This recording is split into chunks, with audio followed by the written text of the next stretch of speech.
Being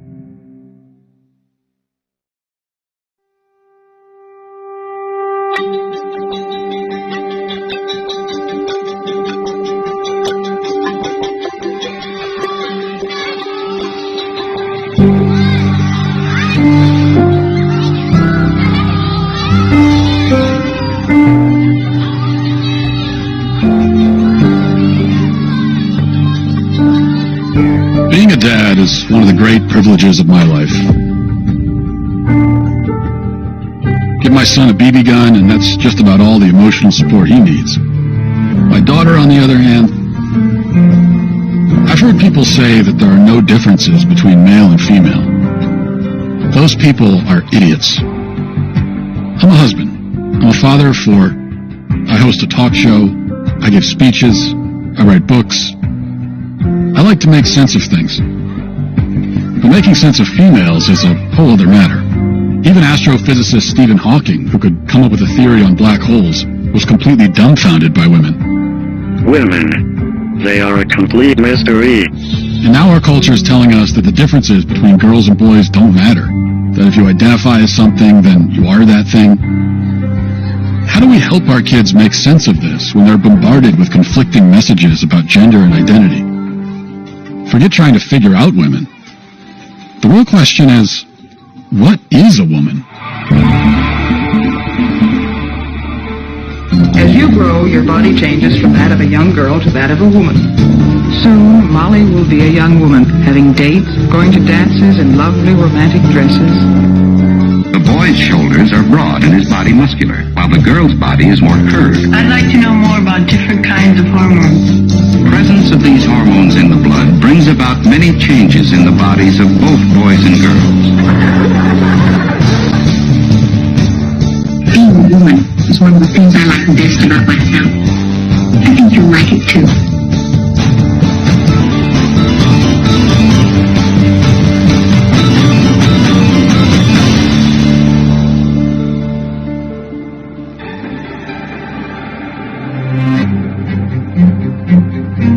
I like to come out here to think.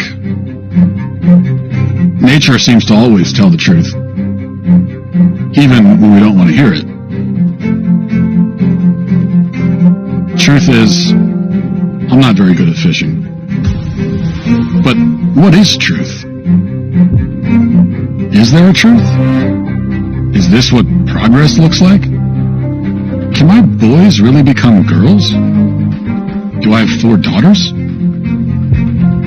Do I now have to pay for 4 weddings? Is there a son trapped in my daughter's body? If so, how do I get him out? Are any of my kids who they claim to be? Who are these people? Who am I? I better see a therapist. In the state of Tennessee, I'm a licensed marital and family therapist, which basically means I've been trained up to think about like systems, family systems, how we were raised up, how that shapes who we are today. So on your website, if you'll bear with me, sure. Quoting, you say, I use a combination of approaches in my therapeutic work, including anti-oppression, feminist, and narrative frameworks. I rely deeply on systems theory and understanding that individuals are products of and in dialogue with our surroundings, including our families, broader culture, workplaces, nature, and political climates. What does that mean? Yeah, so thinking about the modalities that I use, I'm definitely informed by like feminist family therapy, and the idea is that we live in gendered worlds where there are certain imperatives that are placed on us about who we are and what we do based on how we've been gendered. From the minute I was assigned female, I was told, okay, these are the kind of clothing that you're going to wear, these are the kind of, the type of play that you're going to engage in as a child, the path that maybe your life will take because of social expectations. What do you mean by assigned female?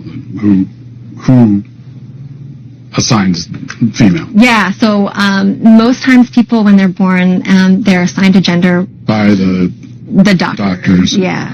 Like, what do they base that assignment on? So basically it's based on genitalia. So people looking at genitalia and deciding, okay, this is a girl or a boy. And we know now that that sex and gender are so much more than just this binary. Some women have penises, right? Some men have vaginas. that's not how gender works. How do we know that that's not true? Where did we learn that from? Yeah, well, I learned that from hearing from transgender people who've said, like, oh, I'm a trans woman, and just because I happen to have a penis, right, that doesn't mean that this is like who I am as a person, or that genitalia doesn't equal gender. Who they are, their gender expression, that, yeah, a trans woman is a woman. With the fluidity of these things, how do I know if I'm a woman? You know, That's a great question. I like scented candles, and Yeah. I've watched Sex and the City. Yeah. And, Yeah.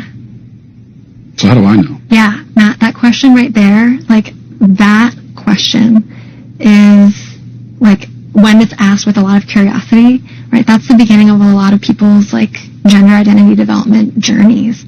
If my mom who gave birth to me is a woman, and my wife is a woman, though I haven't asked her, maybe I should. But if they're all women, and also the boy who sits down with you and says, I think I'm a girl, actually is one, then what is a woman? Yeah. Great question. I'm not a woman, so I can't really answer that.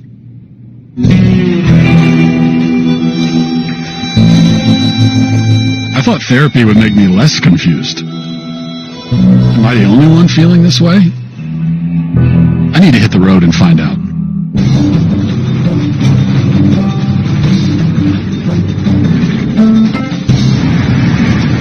We're talking about gender in society. Let me start with a real basic question. What is a woman?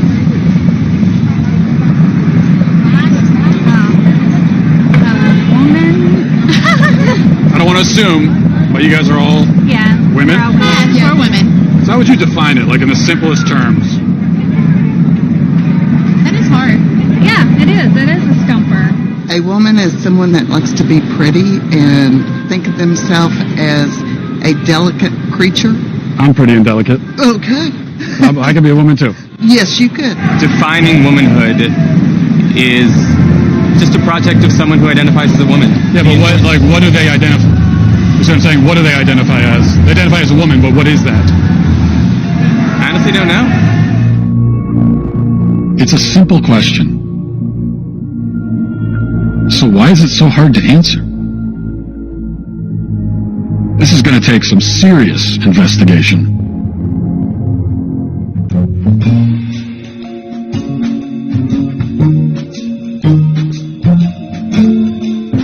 For all of human existence, women were understood to be a certain thing. So what changed? No one can seem to answer the question now. Over 2,000 surgeries and counting, Dr. Marcy Bowers is the nation's preeminent sex change surgeon. Surely someone who does sex change surgeries can answer what a woman is.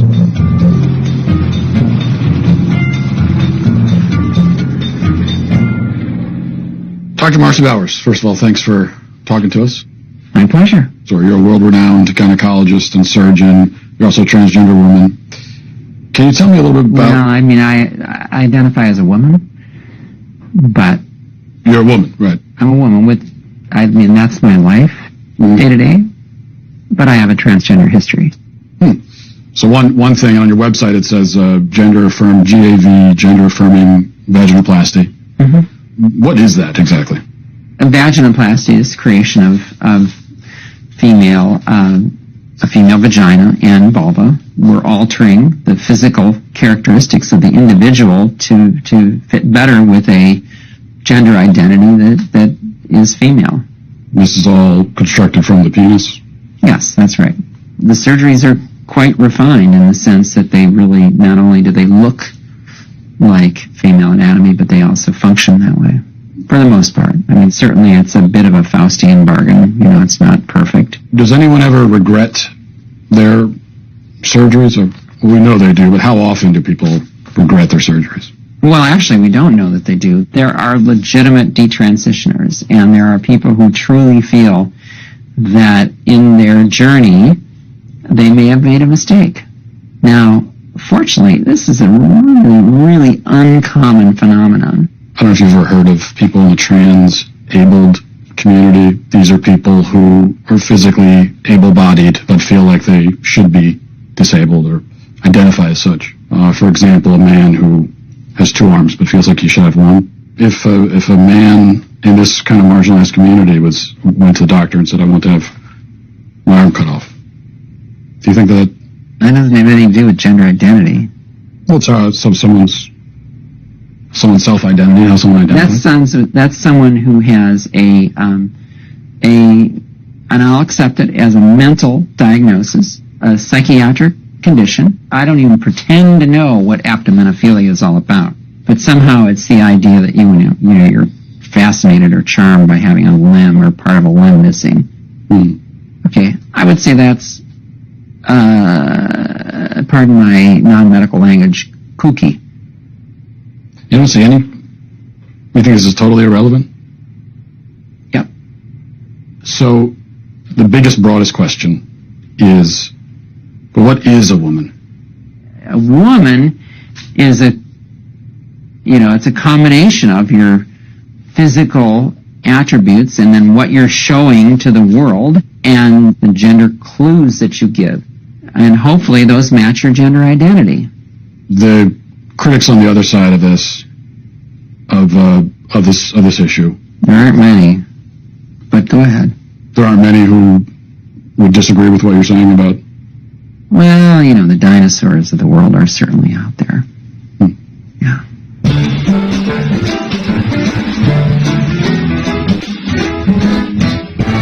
How long have you been running the shop here? 25 years. Wow. Now, you had an incident here a little while ago that went really viral online. Lots of reaction in the public. Aberdeen Councilwoman Tiesa Meskis confronted owner Don Suker about a sign he posted in his store. One day I just put the sign up over here, and he came around the corner, and I thought, okay, I recognize him. I says, I recognize you. You're our new city councilman. He says, no, I'm your new city councilwoman. So it was kind of on from there. You know what? It's bullshit. No, what you're spouting is bullshit. No, it's not. Trans women are women, sir. That sign is bullshit. I've been doing this 25 years. I've never had a problem with anybody, whether they're gay, transsexual, anything. Now, you're saying councilman, this individual was saying, I'm a woman. Right. And you said you're not a woman. How do you know that person's not a woman? How do I know? Yeah. Well, common sense. Trans women are women! Doesn't the science say that if someone identifies as a woman, then they are? No. Now, that's completely bogus. I don't care if you think you're a sheepdog and you come into my store. It don't matter to me. Just don't come in and try to shove that shit down my throat. If it makes someone feel better, what about their feelings? I don't give a shit about their feelings. I'm old. What about the Star Wars universe? Jar Jar Binks, pansexual, do you think? Transgender? Why would I even care? If it's his truth. Well, it ain't true. You're not a scientist. You're not a gender studies major. Or are you? No. Okay. How do you know that you're a man? How do I know that I'm a man? I guess because I got a dick. Huh.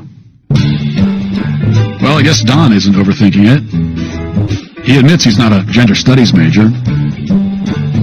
Or at the very least, a doctor. Maybe I should go talk to one.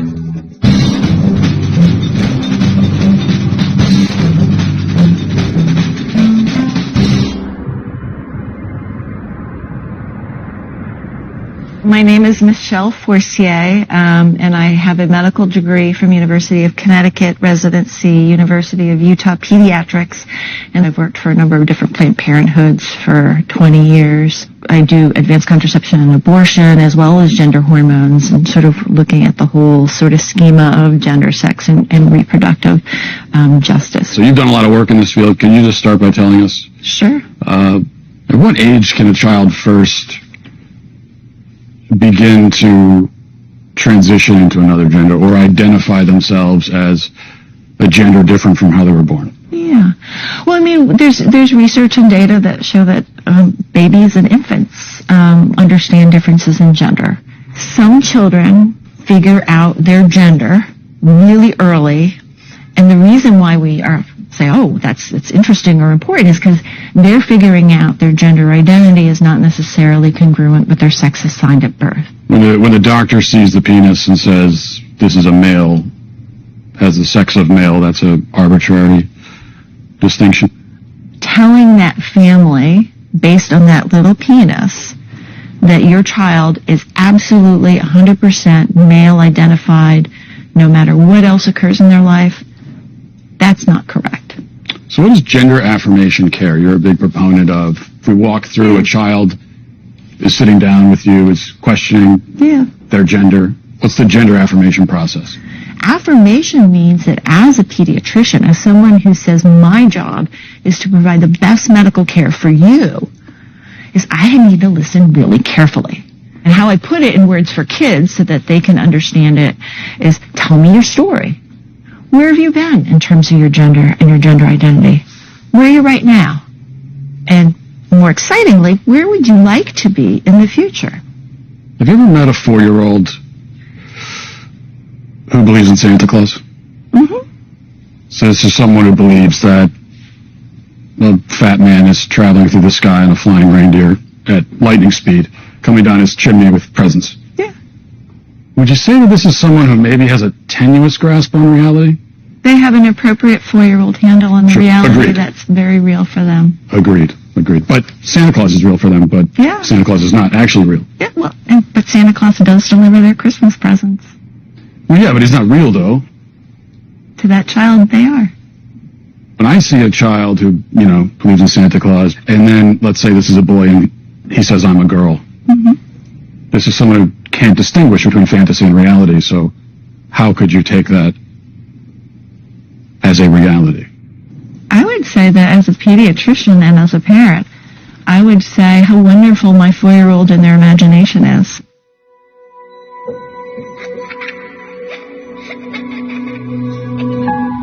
Aren't kids famous for their active imaginations? Should we really let our children define reality? If I say that I feel a certain way, then obviously you can't tell me I don't feel that way. Yes. But just because I feel that way, does that mean that it's true? I mean, if it's your reality. If it's your reality, it's truly like none of my business. So we all have our own identity. Realities? What if I said, I want you to say that it's true that I'm a woman?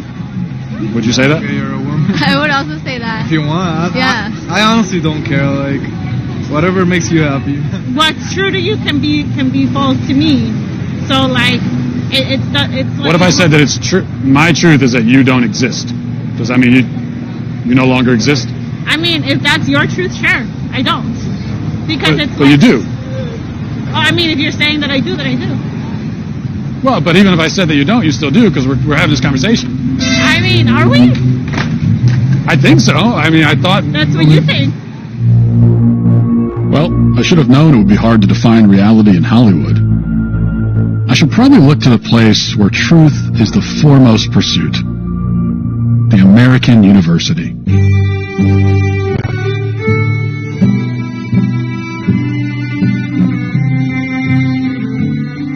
What we do in gender studies is not just reduce gender to what psychologists might call individual differences, but rather thinking about gender, and that's not women and man, but gender as a social form, something that kind of infuses itself into virtually all aspects of social life.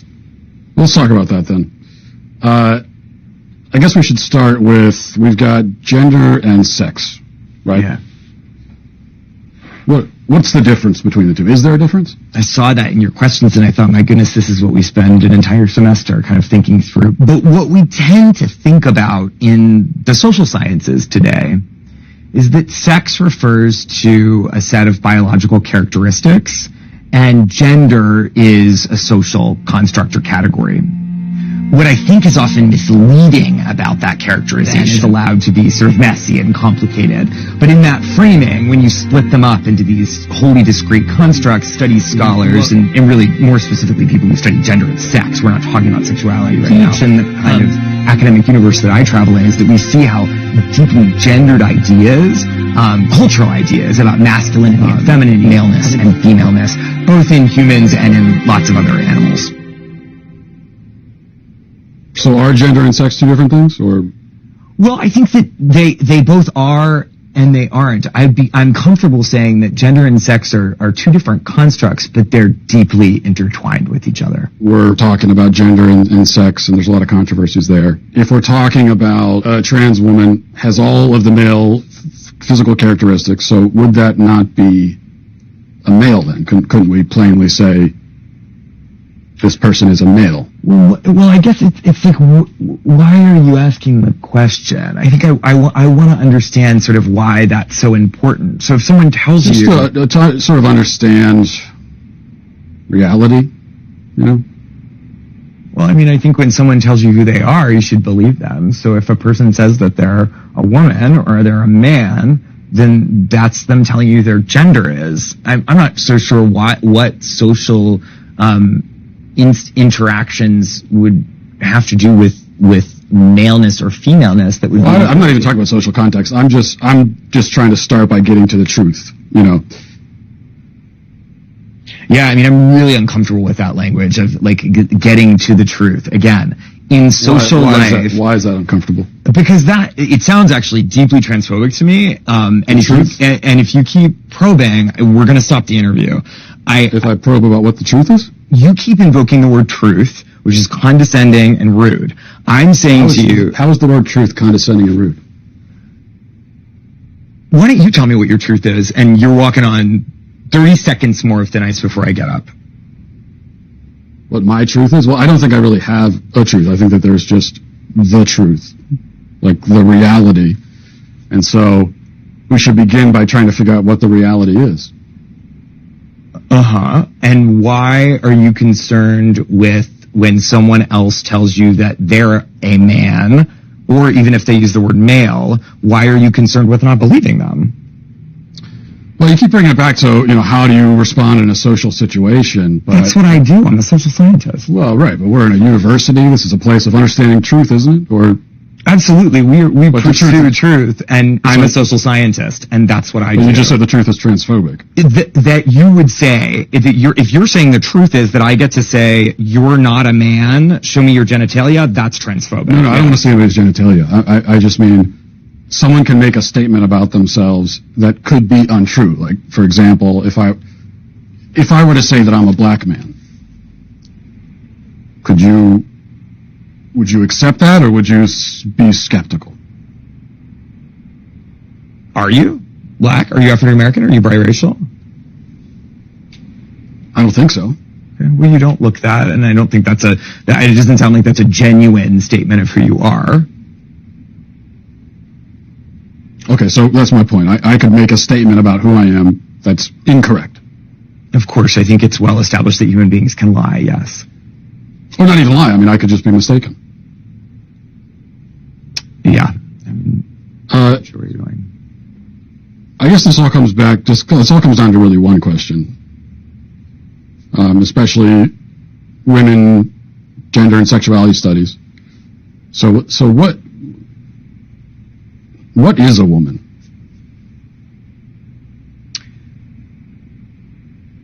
Why do you ask that question? I just really like to know. What do you think the answer to that question is? Well, I'm asking. That's why I came to a college professor who this is what you do. What other kinds of answers have you gotten?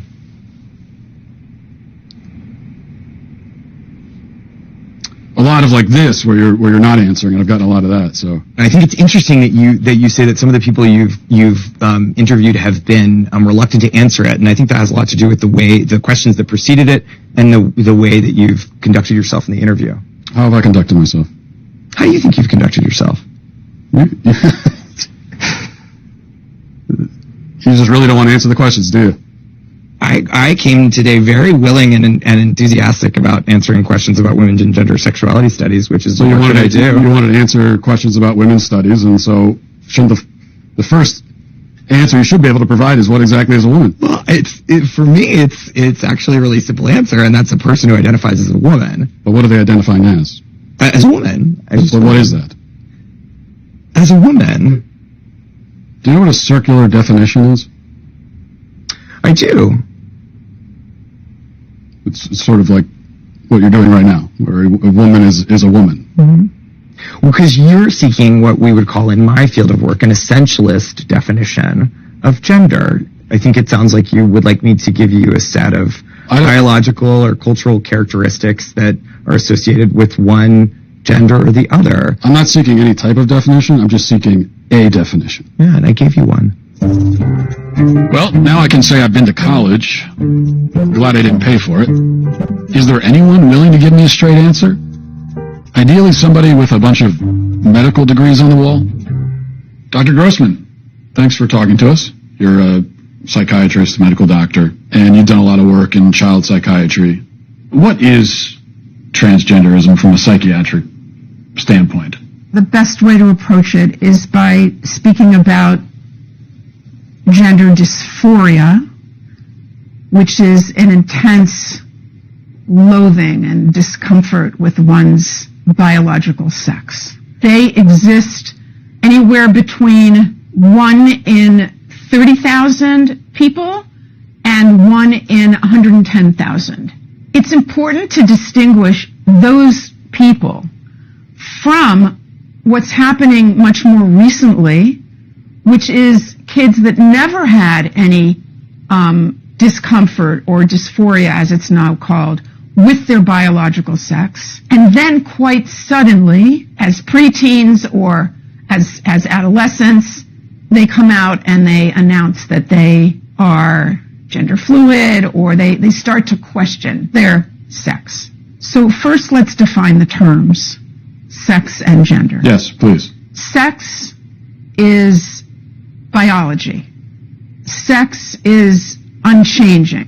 It's based on chromosomes. 99.999% of the cells in the body are marked either male or female. Gender, on the other hand, is a perception. It's a feeling. It's a way of identifying. It's an experience. Okay, that's subjective. It sounds like what you're saying is that if a man is male but thinks of himself as a woman, he's not actually a woman? That's correct. Male gametes. That's what makes me male. No, your sperm don't make you male. Then what does? It's a constellation. In reality. In truth. Okay? Whose truth are we talking about? The same truth that says we're sitting in this room right now, you and I. No, you're not listening. If I see a chicken laying eggs and I say that's a female chicken laying eggs, did I assign female, or am I just observing a physical reality that's happening in the world? Does a chicken have gender identity? Does a chicken cry? Well, Does a chicken commit suicide? Let's frame it, because you're trying a to... chicken has sex like any biological organism. A chicken has an assigned gender, but a chicken doesn't have a gender identity. So we assign female to chickens when they lay eggs? We assume they're female if they lay eggs. Now, I was told that really everyone agrees with the current approach to gender and transitioning kids and all of that. And if you don't agree, that you're a dinosaur and a bigot. So, are you a bigoted dinosaur? I'm not bigoted and I'm not a dinosaur. I am rooted in reality and in science. Whose reality? There's one reality. The first race that I competed against a transgender athlete was during my freshman year. And once the gun went off, the two transgender athletes took off flying and left all of us girls in the dust. Throughout all 4 years of high school, I was forced to compete against biological males. I only competed against them in the sprinting events, but I raced against these athletes over a dozen times throughout the years, and every single time I lost. Did they inch you out of medals that you would have won otherwise, or trophies you would have They won? beat me out by 20 meters out of medals and qualifying spots. I missed out on qualifying for New England's. I had to go in the long jump and the 4x200 meter relay, so I was forced on the sidelines in my own event, and if they were not there, I would have been able to qualify. So I missed out on so much throughout my high school career. Did they win all the events or almost all the events? Between the two of them, they won every single event they competed in. How does that feel? It is so frustrating and heartbreaking because we elite female athletes train so hard to shave just fractions of a second off of our time. And going into races knowing that we will never be able to win. Feels like all that work gone to waste? It does. After so many losses, it just gets to the point of, why am I even doing this? Why am I keep training so hard and sacrificing so much just to place third and beyond?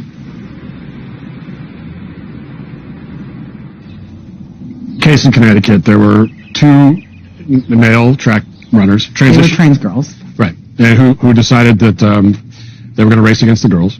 And you look at those individuals, you look at their times against the men, against the boys, so they were kind of middle of the pack. And then they're racing the girls, and they're, first and second place. Is that indicative of some kind of unfair advantage that those individuals might have against the girls? No, it's not indicative of an unfair advantage. And I think part of the proof of this is that more transgender girls are coming out in high school and still playing sports, and they're not winning. The Connecticut case is the exception. It got a lot of attention because those two trans girls performed well, but there are many more trans girls competing in sports, and they don't excel. Because at the end of the day, whether or not you win a game is about how hard you work in your practice, and most of us aren't going to win. And that goes for transgender athletes too. Let's go, girls.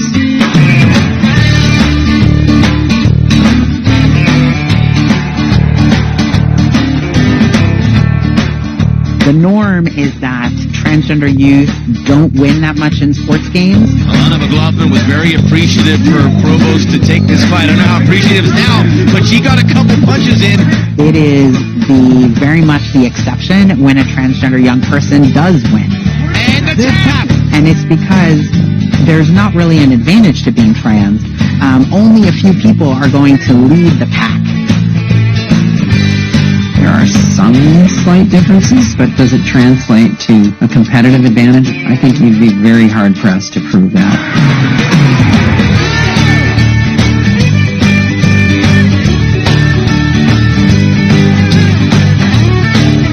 If there was a big advantage to being transgender in sports, then we would see transgender women totally dominate. And over the last half of the pool, nobody will touch Leah Thomas. Man, I feel like a woman. Transgender swimmer Leah Thomas breaking barriers and records. But in a new article, Sports Illustrated calls the college senior the most controversial athlete in America. Leah obviously helps us do better, right? Leah's swimming really fast. Leah's performance helps the University of Pennsylvania swim team. The feeling of winning doesn't feel as good anymore because it feels tainted. There was a lot of things you couldn't talk about that were very concerning, like a locker room situation. If you even brought up concerns about it, you were transphobic. If you even bring up the fact that Leah swimming might not be fair, you were immediately shut down as being called a hateful person or transphobic. But there's never any conversation. The coaches don't sit everyone down and acknowledge what everyone's really upset about. So Penn actually brought in people high up in the athletic department to talk to us. They brought in someone from the LGBTQ Center. They brought in someone from the psychological services. So you're upset about what's happening, and so you need psychological help. Yeah. And they told us in this meeting, they said, look, we understand there's an array of emotions, but Leah swimming is a non-negotiable. However, we can help you make that okay. That's what we're here for. So you're anonymous for this interview. Why did you decide that you can't have your face out there saying these things? They've made it pretty clear that if you speak up about it and you say anything negative, that your life will be over in some way. You'll be blasted all over the internet as a transphobe if you come out, and then you'll never be able to get a job. Anyone who wants to hire you will look you up and see you're transphobic, and your life will be over. Let's say that I identified as a woman tomorrow, and I wanted to go into the same locker room where you are. Should I be allowed to do that? As long as I identify that way? I don't know. I just feel that other women would be uncomfortable by you walking in there. Ella dice que qué tú piensas acerca de que los hombres que son transexuales usen baños de mujeres. ¿Sí crees que está bien? No. Pero dilo. No, ¿qué tienes, bien? Controversy at a health club in Koreatown over the issue of gender. That's right. Video of spa goers complaining was posted on social media. I just want to be clear with you. It's okay for a man to go into the women's section, show his penis around the other women, young little girls underage. Your spa, we spa, condone that. Is that what you're saying? Like I asked. It's so he can stay there. He can stay there? What sexual orientation? I see a dick. Police identified the person involved as 52-year-old Darren Morager of Riverside County. Morager, who has been a registered sex offender since 2006, now faces 5 felony counts of indecent exposure. Hello, I'm Congressman Mark Takano. Trans Month of Visibility is a time to recognize the strength, diversity, and resiliency of the transgender community. Together, we can make our country and our world a more accepting place by speaking out against transphobia at the source and supporting the trans community by getting the Equality Act signed into law. Congressman, thank you for being here. Thanks for joining us. You are the first member of Congress who's a member of the LGBT community and also a person of Asian descent. You're also a big proponent of the Equality Act. Yes. What is the Equality Act? If you were to just summarize it very briefly, I know it does a lot. The most simplest way to talk about the Equality Act is that it simply amends the 1964 Civil Rights Act to include sexual orientation and gender identity. So public accommodations is one area.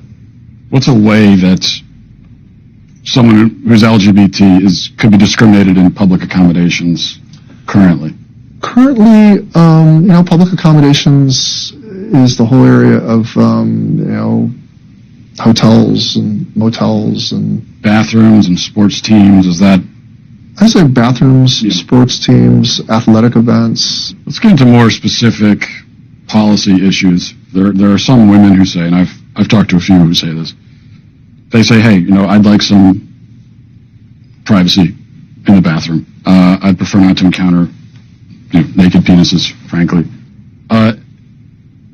They say even that the penis is a telltale sign that someone is a male. I mean, there are people who kind of really bought into the rumor that only men have penises. How do we account for that? How do you respond to that?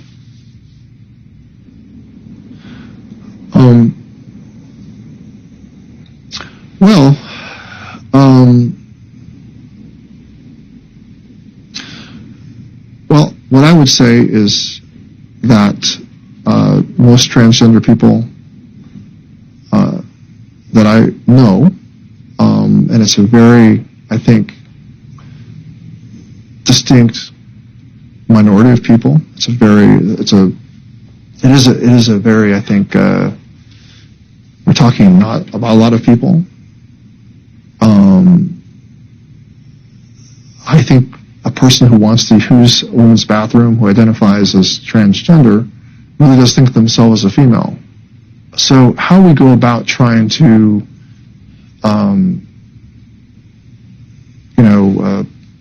respect their basic right to live, I think it will be an important part of this law. And bathrooms are where you want to take this conversation instead of the basic right to just life is something that I'm kind of mystified that you're kind of not focusing on first. So we're going straight to the controversy over bathrooms.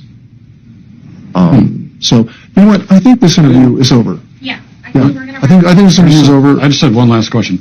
The interview's over. We want to know what is a woman. Please just turn off the cameras. Excuse me. So we're going to end the interview. If you guys could please pack up and return the office exactly. I just wanted to know.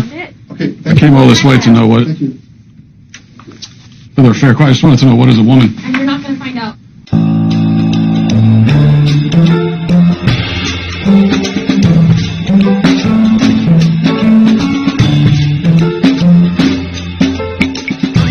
trip to California isn't providing many answers, but at least I'm making new friends. You worry about kids walking around out here? No, because I raised two daughters. They're two of the most well-adjusted adults. They grew up around naked people, and there's been studies that have shown that children raised around non-sexual nudity actually have fewer hang-ups when they're adults. People do have hang-ups. There's a lot of things hanging right now during this conversation. Can anyone be any gender they want to be? Can a man become a woman if he wants to be? I leave that. I mean, what people do, that's personal choice. People can live the life they want to. I'm trying to live the life I want to, an authentic life, and that's why I respect other people's rights and to choose what they want to do. Well, why are you asking a gay man as to what it means to be a woman? You should be asking women what it means to be a woman, especially trans women, what it means to be a woman. I'm asking all kinds of people. Can anyone have an opinion about it? Only people who are women. Gay men don't know nothing about what it means to be a woman. Have you told gay men here in San Francisco that they're not allowed to talk about this? No. But it's not like I come around and say what a gay man is allowed to be. So you're saying if you're not a woman, then you shouldn't have an opinion. Where does a guy get a right to say what a woman is? Women only know what women are. Are you a cat? No. Can you tell me what a cat is?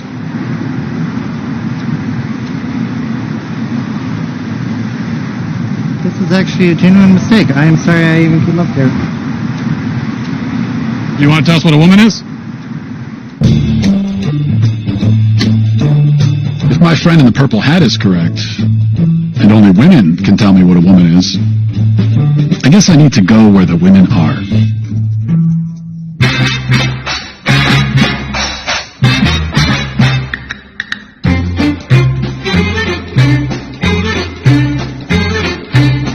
What is a woman?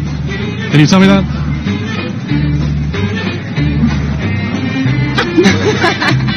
Well, you're at the Women's March. You must have some idea.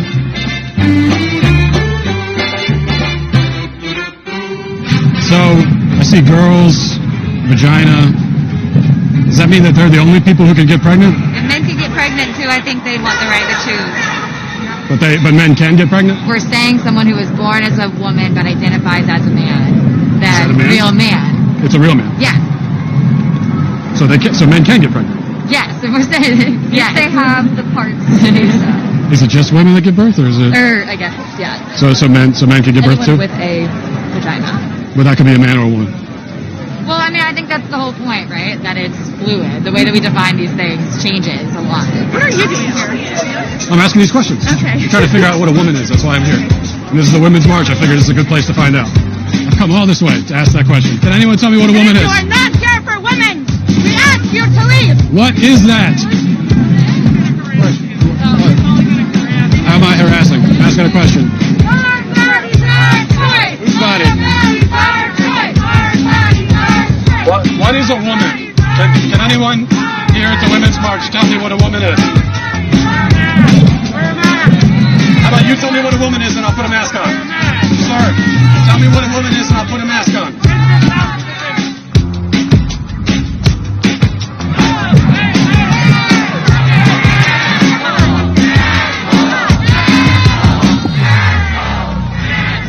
Please, if one person could tell me what a woman is.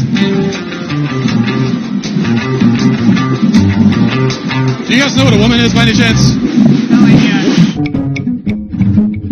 I've been all over America. I still can't find an answer. Maybe I'm looking too close to home.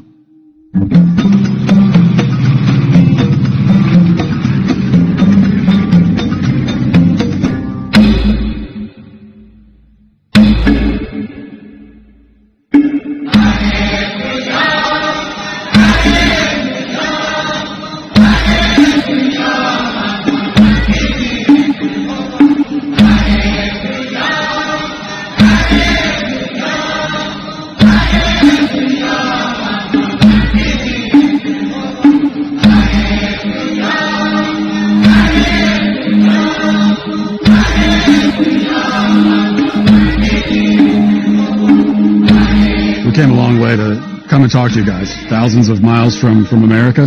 So thank you for inviting us into your tribe, first of all. I can say it is my pleasure to meet you and feel most welcome. But you're here to learn with me. I'm here to learn with you too. Great. What's the right form here? It's just with the elbow? Yeah. I mean, they're laughing, so I guess it's not good, but I thought it was pretty good. Not good enough to be a man yet in your tribe, but what does a man do? What are his roles within the tribe? At the role of a man, you need to work for your woman. Secondly, to have children. If you have children and you don't have something to feed them, you are not still a man.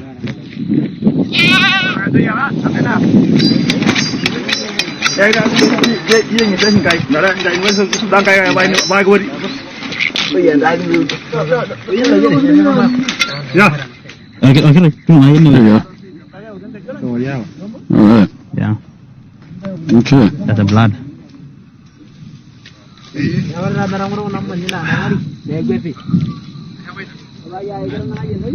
It's the best raw kidney I've had in my life. What if a man decides that he wants to do the roles of a woman?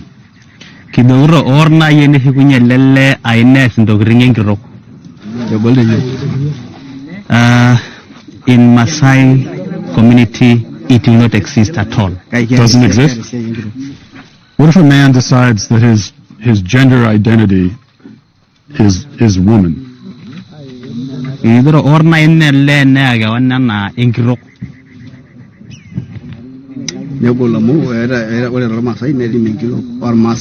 A woman has its own duty and a man has its own duty, and a lady cannot do the duty of a man and a man cannot do a duty of a woman. Can a man become a woman? No. No? No. What about a transgender? Transgender?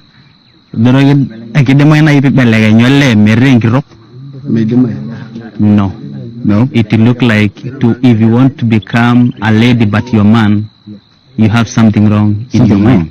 Something wrong in your family, something wrong in you. What about if someone was non-binary? Come again? Non-binary? You know, like like someone is you're not a woman, you're not a man. Yeah, someone is neither. There's something else. Is that?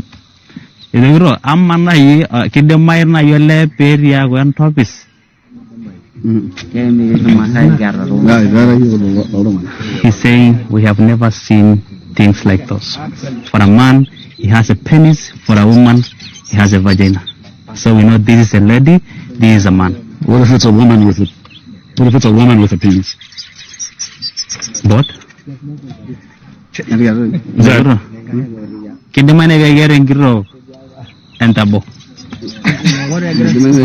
People are laughing. Is that a dumb question?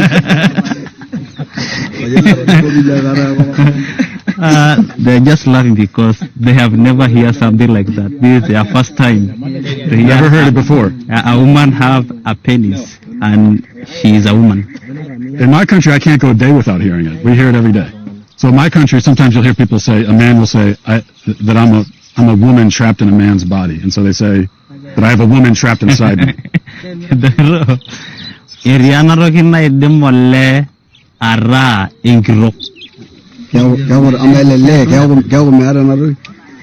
want to know a woman has the breast.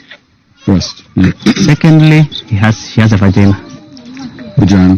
And the question is, does this man deliver? Does he deliver babies? No, not as far as I know.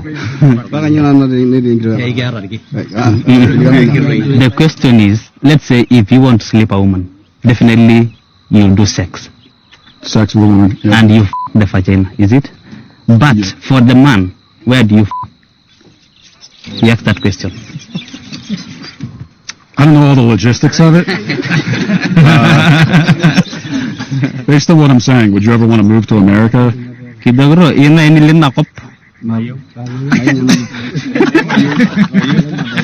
They say no, never. What is a woman, if you had to give it a definition? She's saying a woman delivered, a man cannot.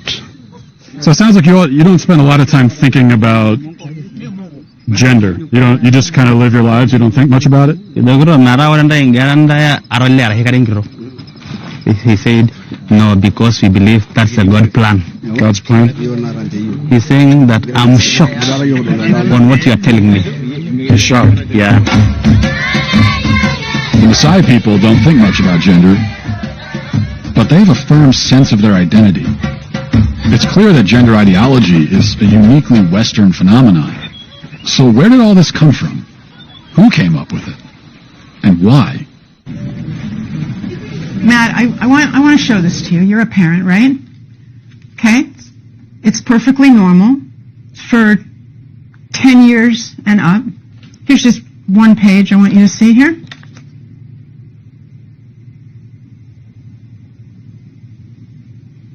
For 10 and up, huh? It's unspeakable what these people have done to our children. When did that start? When was it decided that we need to start teaching kids about this stuff at such a young age? So I'll answer that with one word: Kinsey. Kinsey was a social reformer. He wanted to rid society of Judeo-Christian values when it came to sexuality. And he worked very hard to do that, and I would say he succeeded. Kinsey would be very happy with our culture today. His idea was that children are sexual from birth, that we're all inherently sexual creatures from cradle to grave. He believed that true happiness is found in a life of perverse sexual experimentation, no matter the age. What came out is that his research was fraudulent. Kinsey based his fraudulent conclusions on data he collected from convicted sex offenders and child molesters. His research was conducted in prisons, not everyday America. He also performed horrific sexual experiments on children, some under the age of 1.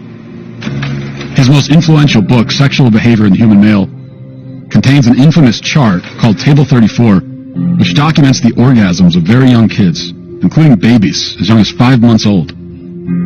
But instead of suffering the consequences for his heinous actions, he was and still is celebrated by academia and Hollywood. His ideas form the foundation for sexual education in public schools today.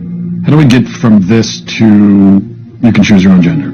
Okay, well now we have another very important character, and his name was John Money. John Money was a psychologist and professor at Johns Hopkins University. Gender ideology was his brainchild. In fact, he coined the terms gender identity and gender roles. And according to Money, babies are gender neutral at birth. And ultimately, environment determines whether a person is a man or a woman. Money was telling the world about his theory that a boy could be raised as a girl and do just fine, and vice versa. And so Money tried out his theory on 2 young twin boys, the Reimer twins. When the twins were 8 months old, and they went to be circumcised, the first twin, whose name was Bruce, something went wrong with the machinery, and his penis was burnt off. They stopped and didn't do a second circumcision on the other twin, as you might imagine. And the parents, of course, didn't know what to do. How are they going to raise this child? John Money convinced Bruce's parents to transition him into a girl. Money also conducted sexually abusive experiments on the twins throughout their childhood, including forcing them to simulate sex acts on each other. He reported up to the age of 10 that this was a complete success. Well, it wasn't true. The results were a disaster. Bruce could never fully accept his female identity. Eventually, his parents told him the truth, and he chose to transition back to a boy, taking the name David. As an adult, David spoke out about the abuse and the damage done to him by John Money. The girls would do their things with their Barbies and things like that, and that wouldn't interest me. And things such as trucks and building forts and getting into the odd fist fight and climbing trees, that's the kind of stuff that I like, but it was unacceptable, so I'd never... As a girl? As a girl, I had no place to fit in. The trauma that he and his brother and his entire family went through left deep scars. His brother died of an overdose when he was 38, and then David committed suicide. There was never a retraction or an apology from John Money. Instead, his ideas were adopted by mainstream psychology, and they form the basis of gender ideology today. Why don't more people know about John Money and Alfred Kinsey? Evidently, there are forces that don't want this information out.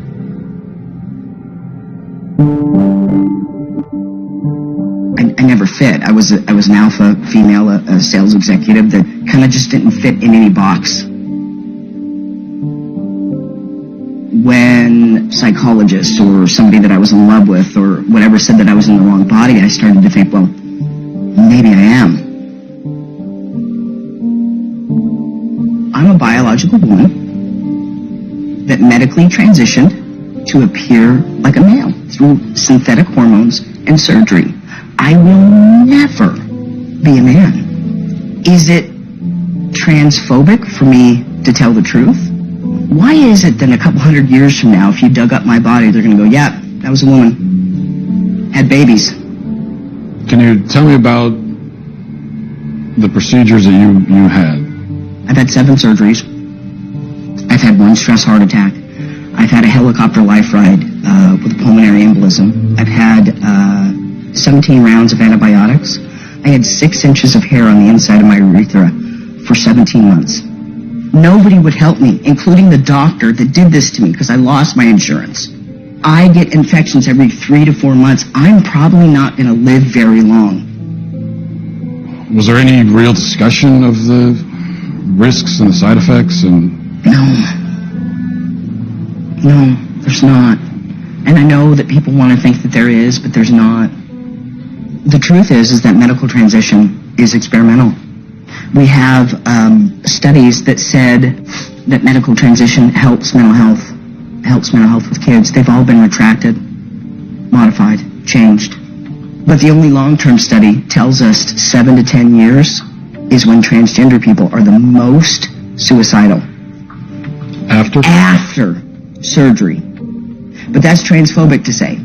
For the first time in history, a marginalized group has a huge dollar sign on the top of their head. We have 5 children's hospitals in the United States promoting that. That's a phalloplasty. That's a bottom surgery.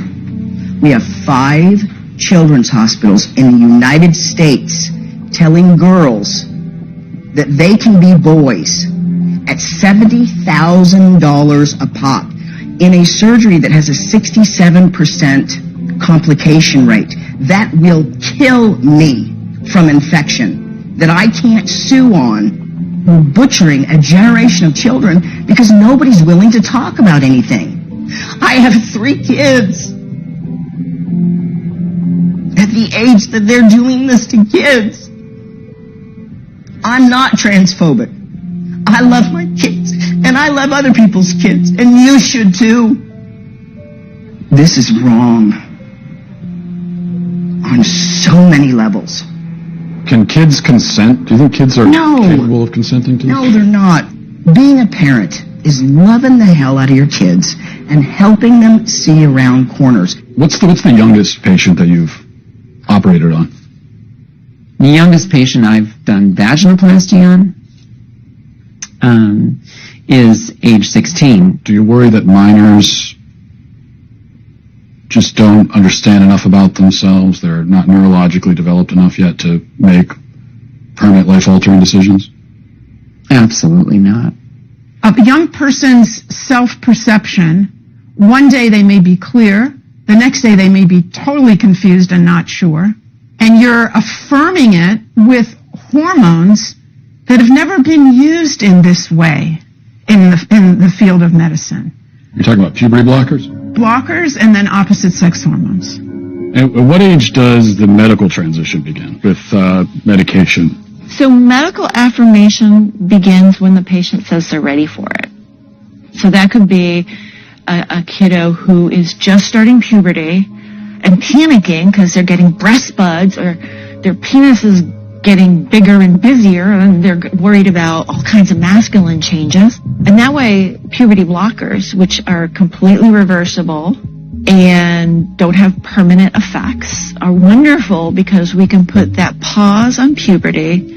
It's like if you were listening to music, you put the pause on and we stop the blockers and puberty would go right back to where it was. The next note in the song just delayed that period of time. You can just pause puberty. No, you can't. And then pick it up. No, you can't. In the future. No, you can't. How many studies do they have, long-term studies, on hormone blockers with children? None. I just spoke a month or two ago with a mother whose 14-year-old daughter was put on blockers. They discovered after 2 years this 14-year-old girl has osteoporosis. That's something that, like, old women get. How can doctors assure parents that a certain medicine is totally safe? If, based on what you're saying, they can't possibly know that. How can they be removing the healthy breasts of 15-year-old girls? How can they be sterilizing kids? How can this whole thing be happening, Matt? Every child that they convince is transgender and in need of medical transition, it generates $1.3 million to pharma. And we're believing a pharmaceutical company, Lupron, hormone blockers, reversible, so they say. Well, the truth is that in 2003, Lupron was sued and deemed a criminal enterprise by the U.S. government.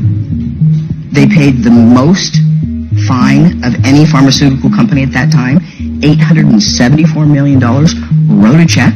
Is Lupron chemical castration? Yes. We're giving it to pedophiles, aren't we? We're giving it to people that are dying, and we're giving it to kids, telling them that they were born in the wrong body and it's completely safe. One of the drugs used is Lupron, right? Which has actually been used to chemically castrate sex offenders? You know what? I'm not sure that we should continue with this interview because it seems like it's going in a particular direction. Well, you're a medical professional. I am a medical professional. So you don't want to talk about the drugs that you give to kids, or? Again, I'm a physician and I use medication. You're choosing exploitive words. Drugs I give to kids. I'm choosing a chemical word that was in a dictionary. That's not a correct term for puberty blocking. I could look it up on my phone, but I'm pretty sure if I looked it up. You can look it up on your phone. It says medical definition, the administration of a drug to bring about a marked reduction in the body's production of androgens and especially testosterone. And I'm saying, as a pediatrician who takes care of hundreds of these kids, when you use that terminology, you are being malignant and harmful. I mean, there are some who would say that giving chemical castration drugs to kids is malignant and harmful.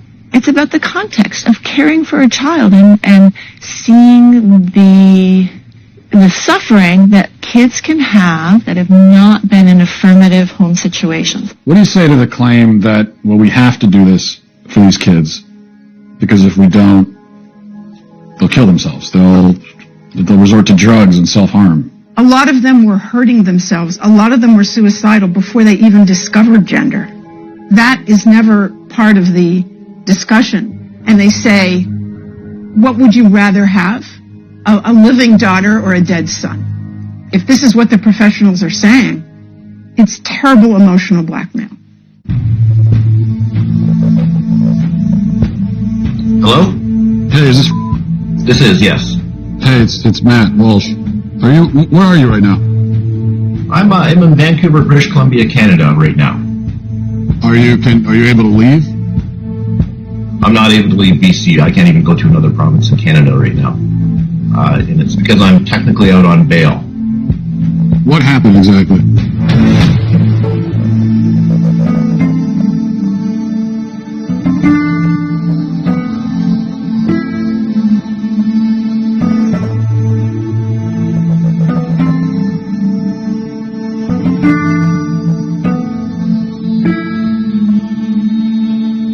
How exactly did this get into the courts to begin with?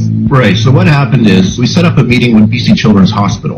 And according to the BC Children's Hospital website, There's going to be a thorough evaluation, and I'm thinking, good, this is going to be the end of it all. They're going to clearly see that my child is not the opposite sex. So my ex-wife brings my child into BC Children's Hospital.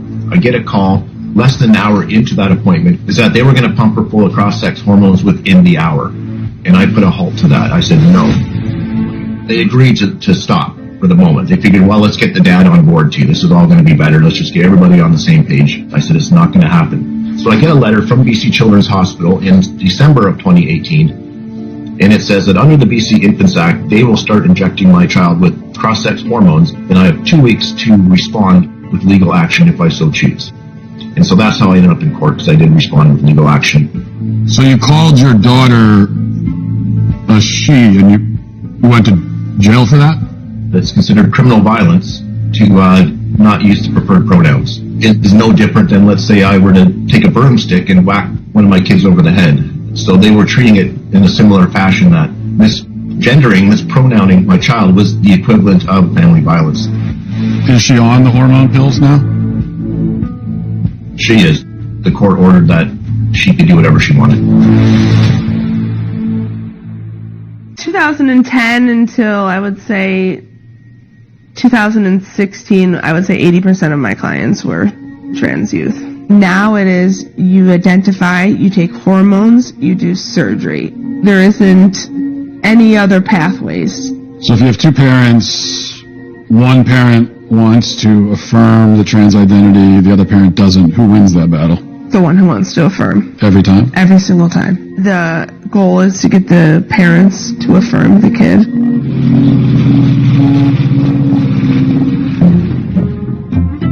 There's no such thing as a gender-affirming therapist. That's a contradiction in terms. Why? Because you don't affirm if you're a therapist. It's not your business to affirm. You come to see me because there's something wrong.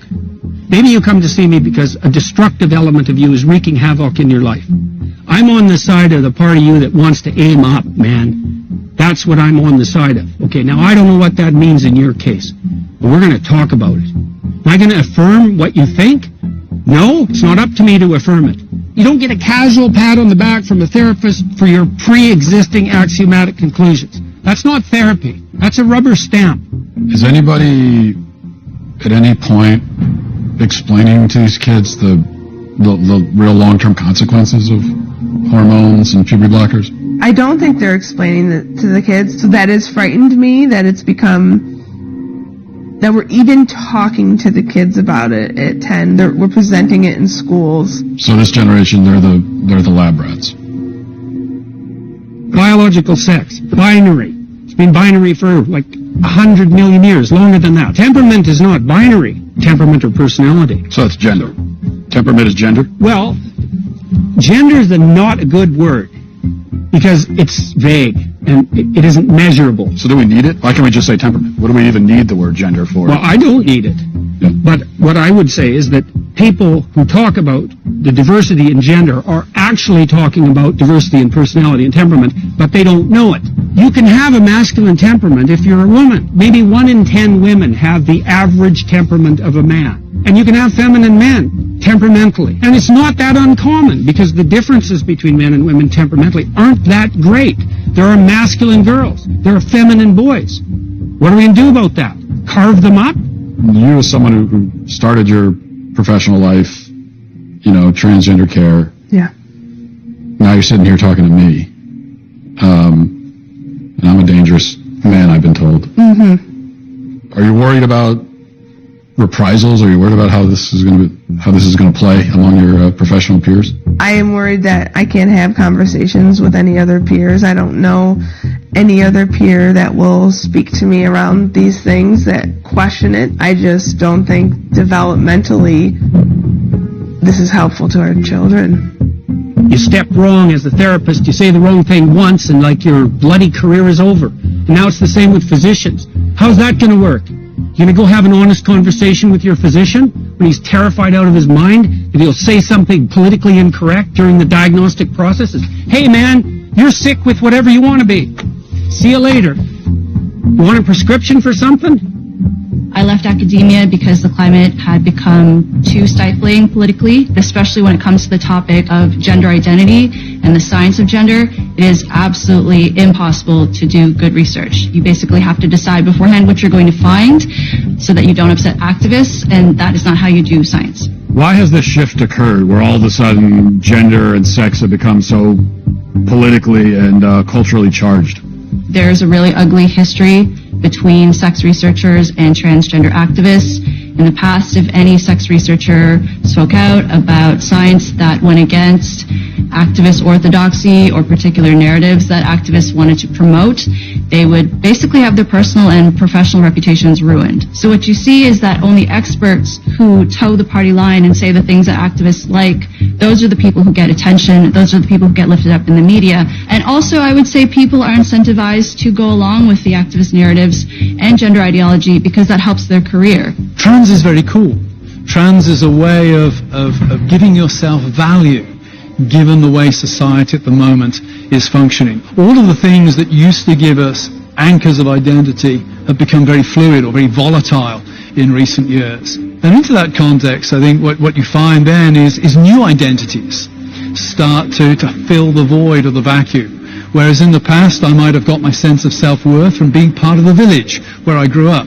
Now I might get my sense of self-worth through being part of the online community that I connect with, or part of the sexual identity community. So now we are seeing kids that are identifying as animals going to school, and they are purring instead of answering questions, and they meow, and the teachers are not allowed to question it because it's considered a queer identity. So you have kids that are going to school and they're saying, I'm a cat. Mm-hmm.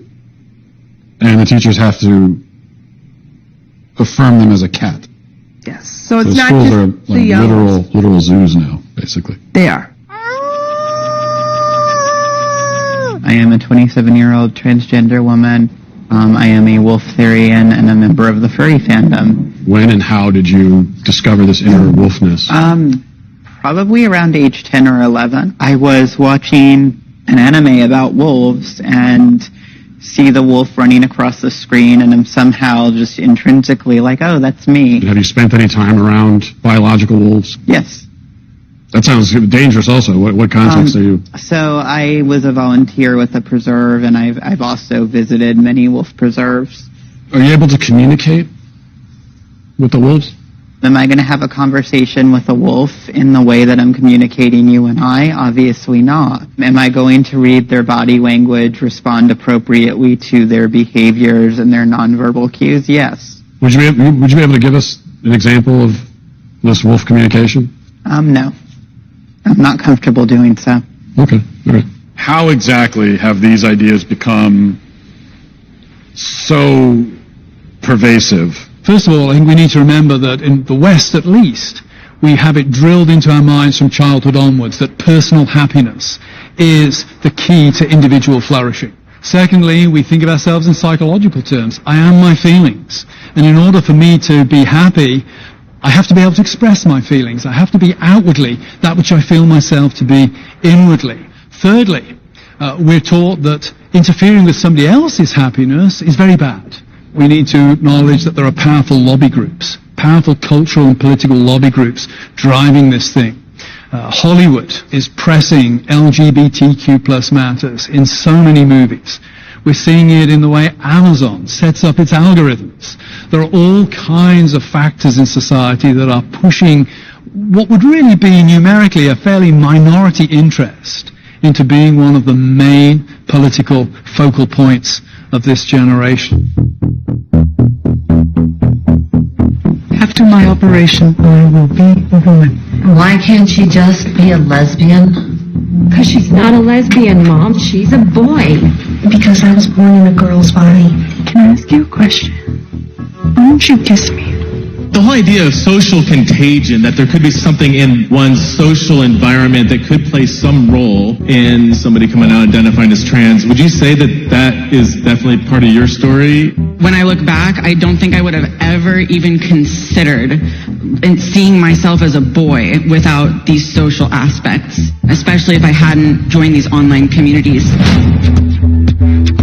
I identify as non-binary. I'll officially be changing my pronouns to they, them. My pronouns are he, him, and demon, demon self. I've been going by they, them pronouns for 4 years now. I'm pretty comfortable with it. I use they, them pronouns. There was literally a period of a few weeks to a few months. I started out as an ally, and then eventually I was starting to identify as transgender. We are trans models. So they go on the internet and they're told that all of their problems will be solved if they become a man. Kids are being taught you might feel like you're a boy, even if you have a vagina and you're a girl. You are what you feel you are. Some people are girls, some are boys, some are both, some are neither. Gender is all about how we feel on the inside and how we express ourselves. Ah, the gender fluid teacher. What do I go by in the classroom? I go by Teacher Fambrini. As a queer and trans teacher, my agenda is to show little boys that they don't have to be like as stereotypically masculine, that they can like paint their nails and wear earrings and like still be a guy and like it can be cool. So you worry that there could be a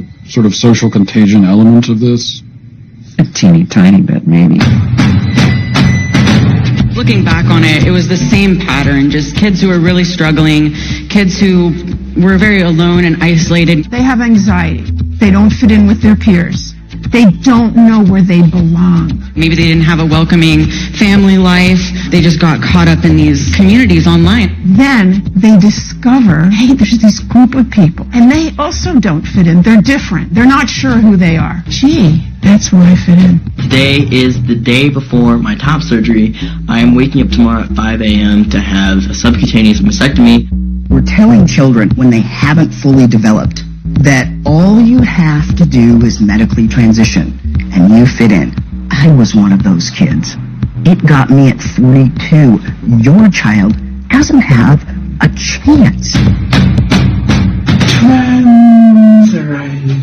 This is only going in one direction. You will respect us. As parents come to understand more about gender identity, kids are coming out at younger ages. It's exciting. And you know who gets it right? Is this next generation. The next generation who's already telling us that our antiquated ideas of things have to be a certain way just don't apply to them. They're rejecting a lot of our social mores. They're tweaking the system. I just don't think it's realistic to put this decision on them that is basically saying, are you okay with the risk of permanent health effects that you can never ever reverse? How can you ask that of such a small child? I'm a physician and I use medication. Certainly it's a bit of a Faustian bargain. Puberty blockers, which are completely reversible. You keep invoking the word truth, which is condescending and rude. Some women have penises, right? Some men have vaginas. Does a chicken cry? Does a chicken commit suicide? I'm not a woman, so I can't really answer that. I guess because I got a dick.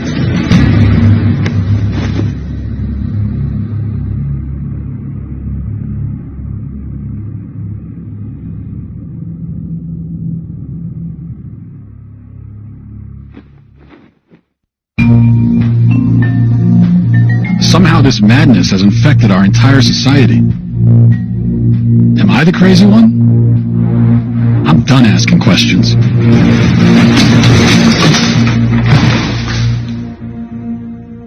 Tanner Cross is on administrative leave for what he said about gender identity. He said he would not call a student who's transgender by their preferred pronoun. I can't lie to children, and I got to also represent a whole community that believes in biological facts and scientific facts. And I can't do that to kids. You get into teaching because you love kids. This policy started coming into play, and I was like, wait a minute, it's causing me, I'm going to have to lie to my kids, the ones I've always wanted to protect. Do we have assaults in our bathrooms or our locker rooms regularly? To my knowledge, we don't have any records of assaults occurring in our restroom.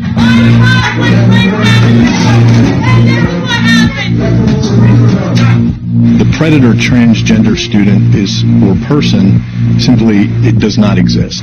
The Virginia Department of Education says it is now reviewing whether the Loudoun County School District has properly reported cases of sexual assault. This comes after a 15-year-old was charged on 2 separate occasions for assaulting 2 different students at different schools. Dozens rallying tonight in Loudoun County to protest the school's policies. So that includes limiting who can talk during public comment portions of board meetings. One speaker leased property in the area just so he could speak tonight. Fox 5's Paris Jones is live with the details. That's right. Conservative commentator Matt Walsh told me he's leasing out someone's basement in Loudoun County so he'd be able to speak during tonight's meeting. I decided last week to fulfill my lifelong dream of being a Loudoun County resident. You know, I've always felt like I lived in Tennessee. I felt sort of like a Virginian trapped in a Tennessean's body. I identify as sort of state fluid, I guess. This is Matt Walsh. He tweeted, "How do you do, fellow Virginian?" Now I just got to explain to my wife and kids that we're going to be staying in someone's basement.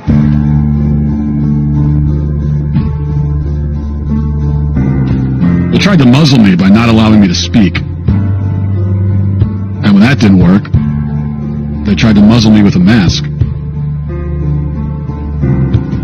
I would thank you all for allowing me to speak to you tonight, but you tried not to allow it, yet here I am. Now you only give us 60 seconds, so let me get to the point. You are all child abusers. You prey upon impressionable children and indoctrinate them into your insane ideological cult, a cult which holds many fanatical views, but none so deranged as the idea that boys are girls and girls are boys. By imposing this vile nonsense on students to the point even of forcing young girls to share locker rooms with boys, you deprive these kids of safety and privacy and something more fundamental too, which is truth. If education is not grounded in truth, then it is worthless. Worse, it is poison. You are poison. You are predators. I can see why you try to stop us from speaking. You know that your ideas are indefensible. You silence the opposing side because you have no argument. You can only hide under your beds like pathetic little gutless cowards hoping we shut up and go away. But we won't. I promise you that.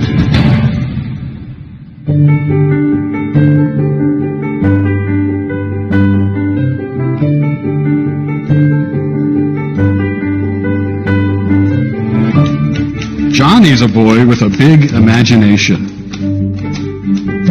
One day he's a dog, the next day a crustacean.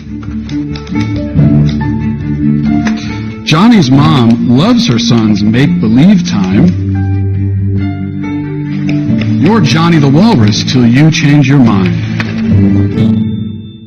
Matt Walsh is out with a new children's book. The book is called Johnny the Walrus. What is this about? It sold out on Amazon in a few hours. So I have embraced my true calling as a children's author, hence the cardigan. The book is about a little boy who's very imaginative and playful, and like I have 4 kids, and they all have an imagination. Yeah. And he likes to pretend to be different things, and one day he pretends to be a walrus. And unfortunately, his mother is very progressive and thus confused, and so she's convinced by the internet and by society that if your child is identifying as something, then he really is that thing.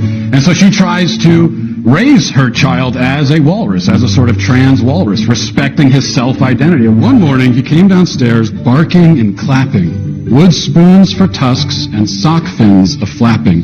He had spoons in his mouth. He was pretending to be a walrus. I'm Johnny the Walrus, he said with a roar.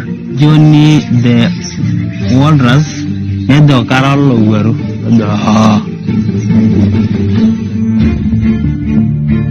This is a hot topic. Yes. That's a good thing, right? Yeah, absolutely. It's good for us to have these conversations so people open their minds and relearn and unlearn to what we've been taught. So I want this to be a safe place to talk about and learn. As you can see, there's an ongoing evolution of language and how people can identify. My next guest, author and conservative host of Daily Wire's The Matt Walsh Show, talking about his recently published children's book that has since been removed online by a popular large retail chain. Now, Matt says gender is not a social construct, but rooted firmly in biology. True? True. As human beings, we have a sex, male or female. But as a biological scientific fact. Now, gender is a linguistic term. Words have gender. People don't. You can have whatever self-perception you want, but you can't expect me to take part in that self-perception or to take part in this kind of charade, this theatrical production, you don't get your own pronouns, just like you don't get your own prepositions or your own adjectives. You know, it's like if I were to tell you, my adjectives are handsome and brilliant, and no matter whatever you're talking about me, you have to describe me as handsome and brilliant because that's how I identify. So you think it's a delusion? Well, this is one of the problems with this left-wing gender ideology, is that no one who espouses it can even tell you what these words mean. Like, what is a woman? Well, can you tell me what a woman is? No, I can't. Womanhood is something that is an umbrella term. It includes people that describes what? People who identify as a woman. What is that? Was to each their own. Each woman, each man, each person is going to have a different relation with their own gender identity and define it differently. You want to reduce women, you want to reduce men down to maybe just their genetics, our genitals, our chromosomes, right? That's what you're saying. You want to do that's what you want to do is appropriate women. You want to appropriate womanhood and turn it into basically a costume that can be worn.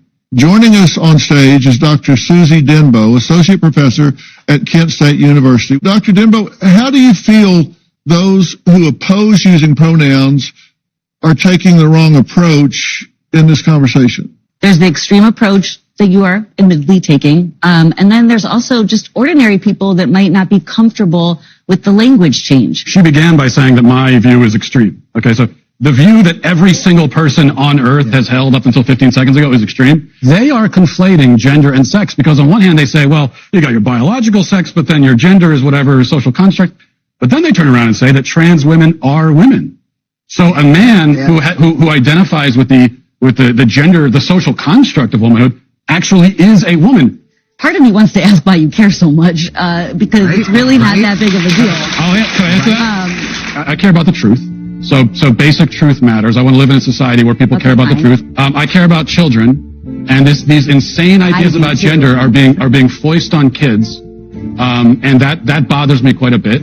I care about the women who are having their opportunities stolen from them. I care quite a bit, yeah. I wanted us to have a safe place to be able to talk about this, and it seems like we should just keep the dialogue going and hopefully find some middle ground.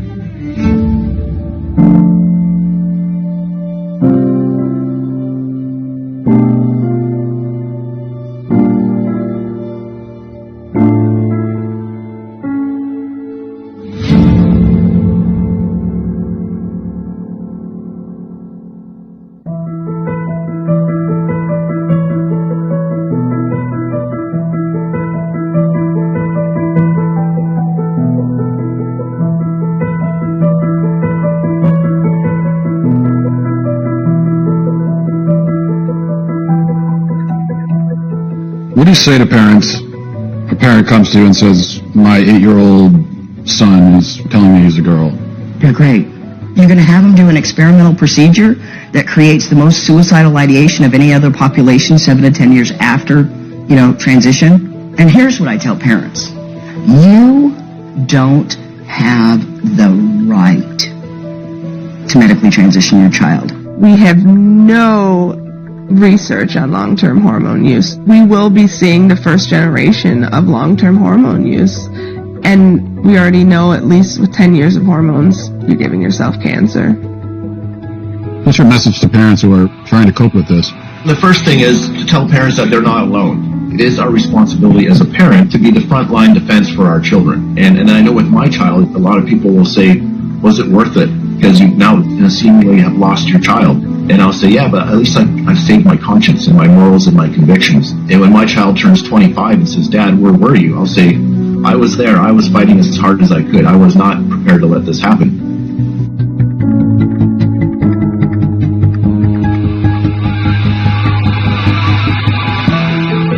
Does this really matter is another question. So, matters for those who are getting double mastectomies when they're 16. And why should we care if we live in a society where gender is fluid? I cared because my government decided that I had to call people by the terms that they designated, or I'd be subject to legal penalties. It's like, no, I'm not doing that. I don't care what your reason is. You don't get control of my tongue. We live in a climate now in which No one seems to care about the safety of women and girls who are going through a very developmentally challenging time in their lives. They may not want to share spaces with their male peers. I would not be surprised in a few years there will no longer be women's sports.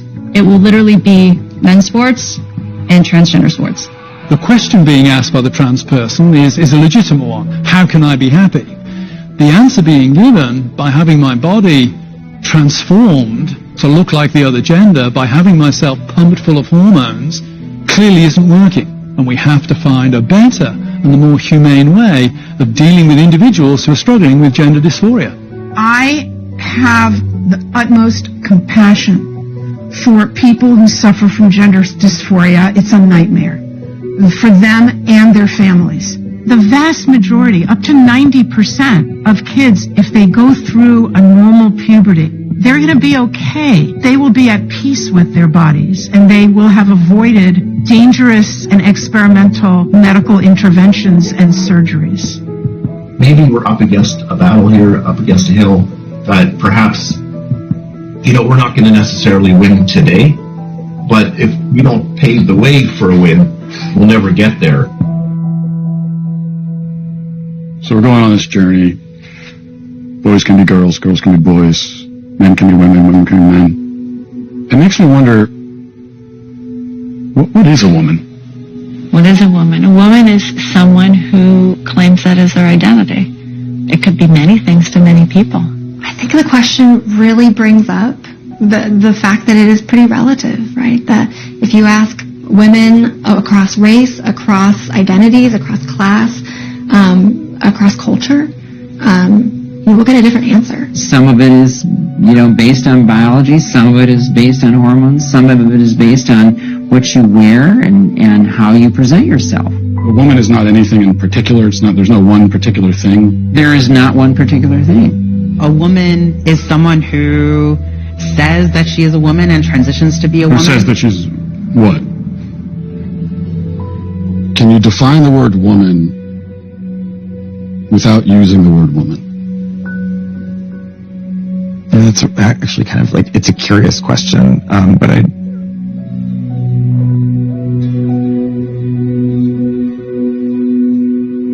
We've been journeying across the country asking people this question, and almost nobody can answer it. What is a woman? What is a woman? Marry one and find out. So I should go home and ask my wife, I guess. Yeah.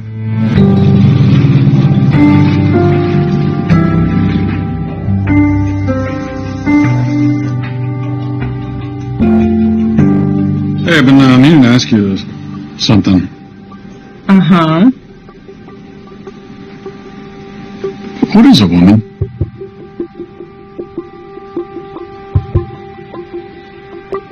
An adult human female who needs help opening this.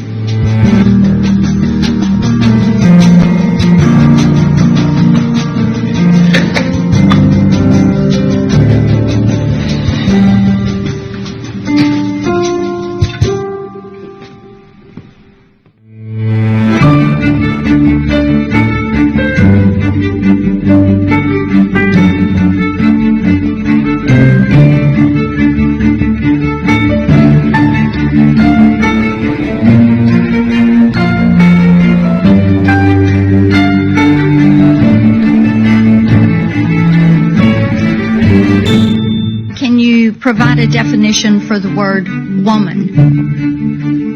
Can I provide a definition? Mm-hmm. Yeah. I can't. You can't?